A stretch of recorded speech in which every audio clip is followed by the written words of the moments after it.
जिंदगी एक ख्वाब है। मैं अक्सर सोचती हूँ कि जिंदगी एक ख्वाब है।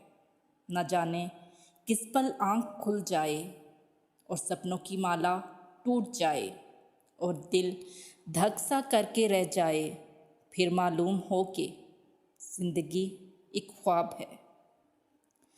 एक ऐसी शाख पे है बसेरा जो न जाने कब टूट जाएगी। फिर इंसान का इस दुनिया से रिश्ता क्यों इतना गहरा है? क्या मालूम नहीं है इसको कि जिंदगी एक ख्वाब है? गुनाहों से लिथड़ी हुई ये रूह आखिर कब तक बर्दाश्त करेगी? और एक दिन बैठे बिठाई यूं ही किसी उड़ते हुए पंछी की तरह जिस्म से उड़ जाएगी ये। फिर नदामत होगी तुमको अपने इन अहमालों की। फिर मेरी तरह तुम भी ये सोचते रह जाओगे कि जिंदगी एक ख्वाब थी।